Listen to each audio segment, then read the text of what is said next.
Há alguns meses, Antony era o símbolo da frustração para os torcedores do Manchester United. Ele era chamado de o principal fracasso do clube. Virou um meme ambulante, era ridicularizado por sua falta de eficiência em campo e o valor pago por sua transferência parecia uma piada. Mas então ele acaba no Betis e como se fosse renasce. Em um mês marca 3 gols, dá 3 assistências e por 3 vezes é eleito o melhor jogador da partida. De anti-herói ele vai aos poucos se transformando em herói e de fato conquistando seu renascimento definitivo. No entanto, a história conhece muitos exemplos de jogadores que foram dados como acabados e acabaram se tornando grandiosos. Galera, de Antony, nós já conversamos e a história dele está apenas começando. Já podemos dizer que ele se tornou grande no Betis com vários passos dados. E agora vou contar a vocês mais 4 casos.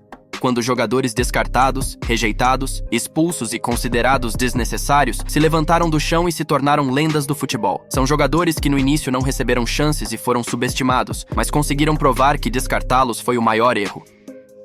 Luís Suárez. Luís Suárez percorreu um longo caminho no Barcelona. Ele chegou à Catalunha em 2014 após uma temporada incrível no Liverpool, apesar de ter perdido o início da temporada por causa de uma suspensão. Rapidamente se encaixou no jogo da equipe, tornando-se parte de um trio lendário. Ao lado de Lionel Messi e Neymar, conquistou a Espanha e a Europa. Venceu a Liga dos Campeões, dominou a La Liga e se tornou artilheiro. Em 2016 chegou até a superar Cristiano Ronaldo e Messi na disputa pela chuteira de ouro, tornando-se o maior goleador da Europa. Ele não era apenas um centroavante. Era um atacante criativo que não só marcava gols, mas também criava oportunidades para os companheiros. Mais tarde, após a saída de Neymar, formou com Messi uma dupla fantástica se entendendo bem. Mas tudo mudou no verão de 2020. Naquele momento, o Barcelona começou a viver tempos difíceis. A derrota para o Bayern se tornou o símbolo da queda de uma grande equipe. A crise financeira, a política de transferências caótica e a troca de treinadores fizeram seu estrago. Sim, Suárez já não era aquele furacão imparável que todos conheciam, mas ainda continuava sendo um jogador único capaz de extrair o máximo dos lances e de criar chances onde parecia não ter. Até mesmo naquele jogo da goleada contra o Bayern, foi ele quem marcou o gol sem contar o gol contra de Alaba, ainda que em meio a uma humilhação total. Mas com a chegada de Ronald Koeman em agosto de 2020, tudo mudou de forma definitiva. Não está totalmente claro o que exatamente desagradou o treinador holandês, mas o fato é que Suárez acabou entrando na lista dos indesejados. Ele não teve um jogo de despedida, não teve a chance de encerrar sua história no Barcelona dignamente. Tudo foi decidido em questão de segundos. Mais tarde, o próprio Luís admitiu que Koeman ligou para ele e literalmente em cerca de 40 segundos informou que ele não era mais necessário ao clube. Com lendas não se despede assim, diria depois o uruguaio. Ele também acrescentou que era obrigado a treinar separado do restante do elenco e que muitas vezes saía com lágrimas nos olhos. Suárez tinha 33 anos. Aos olhos de Koeman, ele já era velho demais para ser útil. Jovens como Fati, Dembélé, Griezmann e Coutinho, na visão do treinador, deveriam formar a nova linha ofensiva do Barcelona. Em setembro de 2020, apenas 4 dias antes do fechamento da janela de transferências, foi oficialmente anunciado. Luís Suárez estava se transferindo para o Atlético de Madrid. A perspectiva parecia estranha. O Atlético sempre jogou um futebol defensivo e rigoroso, e no sistema de Simeone, os atacantes precisavam não apenas marcar gols, mas também lutar, segurar a bola e pressionar os adversários. Suárez já não era aquele jogador capaz de destruir defesas com um único arranque, mas ainda tinha outras qualidades. Instinto assassino de gol, habilidade para jogar de costas para o gol e uma sede enorme de provar seu valor, e o fez. Suárez fez uma temporada brilhante, marcando 21 gols no campeonato e terminando como o 3º maior artilheiro da La Liga. Enquanto o Barcelona sofria para ajustar seu jogo ofensivo, o Atlético avançava passo a passo rumo ao título. O verdadeiro triunfo veio na última rodada, quando os colchoneiros precisavam vencer o Valladolid para garantir o campeonato. Aos 70 minutos, com o placar em 1-1, Suárez recebeu a bola no meio-campo, avançou em direção ao gol e mandou para as redes. O gol que fez o Atlético campeão da Espanha. Após o apito final, o uruguaio chorou. Será que ele se lembrou daquele momento da conversa com Koeman? Lembrou-se da humilhação de ser mandado treinar separado? Lembrou-se de ter sido descartado sem receber sequer uma chance? Ele já havia respondido a Koeman em campo, tornando-se a peça-chave da equipe que conquistou a La Liga pela primeira vez em 7 anos. Mas ainda havia mais uma resposta. Na temporada seguinte, o Barcelona foi ao Wanda Metropolitano. Aos 23 minutos, Suárez deu uma assistência e aos 44 marcou um gol. Durante a comemoração, levou a mão ao ouvido simulando uma ligação telefônica. Muitos pensaram que era uma mensagem direta a Koeman, que assistia à partida das tribunas por causa de uma suspensão, e naquele momento passava instruções pelo telefone, mas o gesto tinha outro significado. Era uma referência àquela ligação do verão de 2020, quando o treinador comunicou sua saída por telefone em apenas 40 segundos. Foi um momento de vingança elegante e sutil, cheio do mesmo sorriso predador com o qual Luís um dia comemorou gols pelo Barcelona. Ao fim da temporada 2021-22, Suárez anunciou que deixaria o Atlético. Em 2 anos, ele não apenas se tornou parte da equipe, tornou-se uma lenda do clube. Ele saiu da forma que chegou, com respeito e o amor dos torcedores. Já Koeman não reconheceu seus erros, afirmando que não se arrepende de ter vendido Luiz, pois para ele a saída foi pro bem da equipe, mas a verdade já é conhecida há muito tempo. O Barcelona não foi hostil com Suárez, foi pior. Sua saída não foi uma traição, foi ele quem foi descartado. Ainda assim, o tempo colocou tudo em seu devido lugar. Hoje ele mantém uma relação calorosa tanto com os torcedores catalães quanto com os fãs do Atlético. E o próprio uruguaio já perdoou o clube, afinal aquelas duas pessoas que o colocaram pra fora já não têm mais ligação com o Barcelona. Suárez não era mais necessário ao Barça, mas se tornou herói em outro gigante espanhol. Ele provou que idade é apenas um número e que a sede de lutar pode tornar o impossível realidade. E talvez essa seja a melhor vingança possível.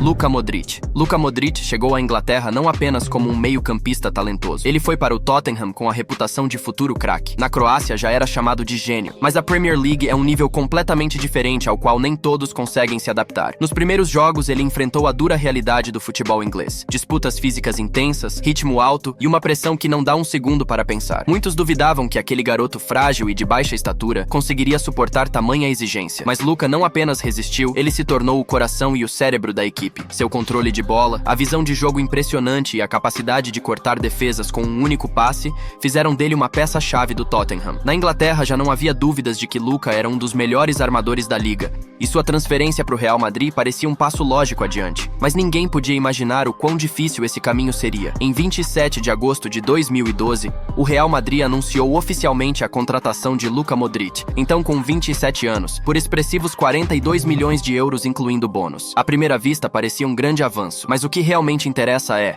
como essa transferência foi recebida na época. Vamos voltar no tempo e ver o que os torcedores escreviam sobre essa negociação. 42 milhões. O título de madeira mais cara do mundo passa de Torres para Modric. Ele custa o dobro a menos. Os Spurs ganharam muito dinheiro. Sinceramente não entendo por que o Real precisa dele. Falta armador por lá? Como era de se esperar, jogaram dinheiro fora. Ele não vale isso tudo. E apenas uma pessoa, naquele mesmo dia, escreveu: em breve ele se tornará um dos líderes do clube merengue. Mas sabem de uma coisa? Os críticos estavam certos, pelo menos no começo, pois Luka Modric fracassou completamente em sua primeira temporada no Real Madrid. Além de não corresponder às expectativas, não se encaixava na equipe. Seu estilo de jogo, que havia encantado a Inglaterra, não funcionava no sistema do clube madrilenho. Ele não era tão explosivo quanto Di Maria, não tinha o porte físico, nem a agressividade de Khedira, nem era tão versátil quanto Ozil. No time de José Mourinho, Luka parecia estranhamente lento, inseguro e até perdido. Alguns meses se passaram e ele ainda continuava sendo um jogador de rotação. Na La Liga 2012-13 disputou 33 partidas, mas a maioria delas começando no banco. Luka marcou 3 gols e deu 4 assistências. Ainda assim não tinha um lugar fixo entre os titulares, nem aquelas assistências brilhantes que fazia no Tottenham. O desfecho foi previsível. No fim da temporada, o jornal madrilenho Marca publicou a lista das piores contratações da temporada da La Liga. E o que vocês acham? Luka Modric liderou esse ranking com um recorde de 33% dos votos. De esperança de um futuro promissor, ele virou uma decepção e até mesmo os torcedores do Real passaram a chamá-lo de uma compra inútil por uma quantia absurda de dinheiro. Parem para pensar no golpe que isso foi pro jogador. Apenas um ano antes, ele era a principal estrela do Tottenham, o líder do meio-campo, um atleta desejado pelos principais clubes da Europa. E agora o pior reforço da temporada, alvo de piadas e símbolo de fracasso. Parecia que depois de uma temporada dessas, qualquer um poderia quebrar de vez, mas foi justamente nesse momento que Luka Modric recebeu apoio de quem menos se esperava, José Mourinho. O português não era do tipo que distribuía elogios à torto e à direito. Era um treinador duro, acostumado a dizer a verdade por mais desagradável que fosse. E quando em uma entrevista perguntaram o que ele achava de Modric, Mourinho disse uma frase que em muitos aspectos definiu o futuro do croata em Madrid. Tudo o que eu peço é que deem tempo a Luka Modric e tenham paciência. Ele é tão bom que o Santiago Bernabéu vai se apaixonar por ele. No entanto, Mourinho não chegou a ver Luka se transformar em estrela do Real. Em maio de 2013, foi demitido após a derrota na final da Copa do Rei e seu lugar foi assumido por Carlo Ancelotti. Foi justamente o italiano o treinador que encaixou Modric no jogo da equipe, tornando-o peça-chave do meio-campo. Luka Modric, com paciência e constância, foi se integrando ao time, encontrando seu espaço no mecanismo do Real Madrid. Ele se adaptou ao novo ritmo, às exigências do clube, e o estilo de jogo de Ancelotti ajudou Luka a atuar de forma inteligente para o coletivo. E quando chegou à final da Liga dos Campeões de 2014, foi ele quem cobrou o escanteio para Sérgio Ramos, após o qual o Real se salvou aos 90 minutos e acabou conquistando o tão aguardado 10º título. Era o início da maior era da história. Pouco depois, Modric passou a fazer parte de um dos trios mais dominantes da história do futebol. Casemiro, Kroos e Modric. As conquistas na Liga dos Campeões deixaram de ser raridade. O Real venceu 3 vezes seguidas de 2016 a 2018 e Luka se transformou no coração e no cérebro daquela equipe. Então veio 2018 e o mundo inteiro reconheceu sua genialidade. Melhor jogador da Copa do Mundo, finalista mundial, líder da seleção croata e vencedor da Bola de Ouro. Ele se tornou o primeiro em 10 anos a quebrar a hegemonia de Messi e Cristiano Ronaldo, provando que futebol não é apenas sobre gols, mas também sobre controle do jogo. Mas ele não parou. Em 2022 venceu sua 5ª Liga dos Campeões e em 2024 a 6ª. O tempo levou embora quase todos os seus companheiros. Casemiro saiu. Toni Kroos encerrou a carreira. Ronaldo e Benzema foram para a Arábia Saudita. O Real entrou em uma nova era com Mbappé, Vinícius, Bellingham e outras jovens estrelas, mas o homem continuava no clube. Luka Modric até um tempo jogava pelo Real. Sim, nem sempre começava como titular, mas quando estava em campo, era o mesmo meio-campista virtuoso e criativo que via o jogo 2 passos à frente. Basta lembrar um gol contra o Girona.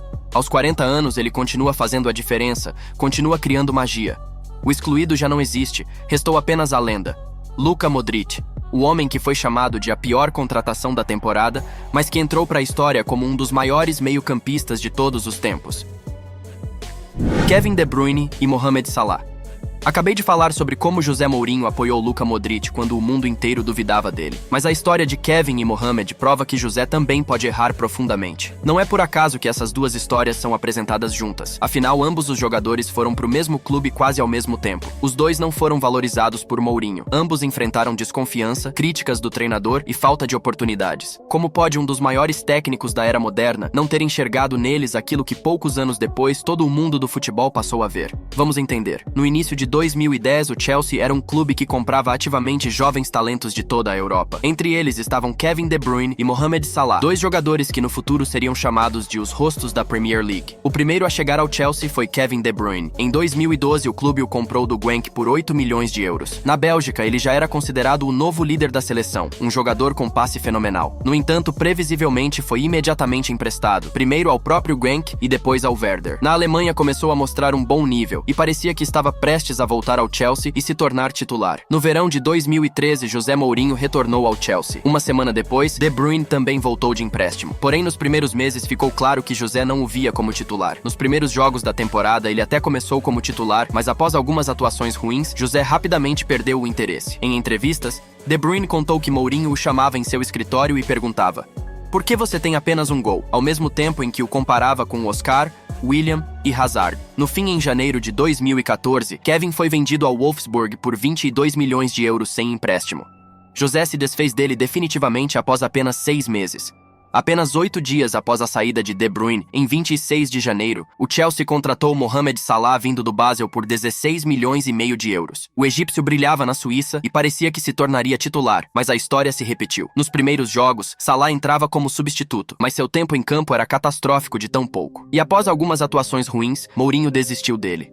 Em fevereiro de 2015, no último dia da janela de transferências, quase exatamente um ano após sua contratação, Salah foi emprestado à Fiorentina. José não o via como um jogador para grandes partidas e dizia abertamente que Salah não correspondia ao nível do Chelsea. No entanto, na Itália, Salah finalmente recebeu minutos em campo e voltou a mostrar seu verdadeiro nível. Mesmo assim, José continuava não o vendo como jogador do Chelsea e, em vez de voltar a Londres um mês depois, foi novamente emprestado, desta vez para Roma. Nesse mesmo período, Kevin De Bruyne literalmente explodiu na Bundesliga. No Wolfsburg, ele se revelou por completo, virando o maior garçom do campeonato. Ele comandava o jogo, criava chances para os companheiros e foi eleito o jogador da temporada na Alemanha. Um ano e meio após deixar o Chelsea, foi contratado pelo Manchester City por 76 milhões de euros, e ali começou sua era na Premier League. Mohamed Salah seguiu um caminho semelhante, mas na Itália. Na Roma, ele finalmente virou uma estrela, atingindo uma forma extraordinária. Sua velocidade, drible e faro de gol o tornaram um dos melhores jogadores da Serie A. José Mourinho foi demitido 5 meses depois da chegada do egípcio a Roma, mas ao fim do empréstimo, o próprio Salah já não queria voltar aos Blues por conta da dúvida da diretoria. Assim, a Roma fez de tudo para comprá-lo em definitivo no verão de 2016 por 15 milhões de euros. Depois de mais uma temporada insana na Itália, ele assinou contrato com o Liverpool. Retornando à Inglaterra como um jogador completamente diferente, Kevin e Mohamed seguiram caminhos distintos, mas com o mesmo objetivo: provar seu valor. E quando voltaram à Inglaterra, já não precisavam da aprovação de ninguém. Hoje, Kevin De Bruyne e Mohamed Salah são lendas de seus clubes e 2 dos maiores jogadores da história da Premier League. Talvez se Mourinho lhes tivesse dado uma chance, tivessem se tornado tornado superestrelas do Chelsea, mas a história tomou outro rumo. Em dezembro de 2023, quando José já treinava a Roma, perguntaram a ele como avaliava seu trabalho com De Bruyne e Salah. À primeira vista, depois de tantos anos, ele poderia reconhecer o erro. Mas o que vocês acham? José admitiu ter falhado? Reconheceu que não lhes deu oportunidades? Concordou que poderia ter agido diferente? Claro que não. Ambos eram apenas crianças que não sabiam esperar, disse Mourinho. Esse foi o vídeo de hoje, galera. Espero que tenham gostado. Deixem o like e se inscrevam para motivar a trazer mais vídeos para vocês. É isso e fui.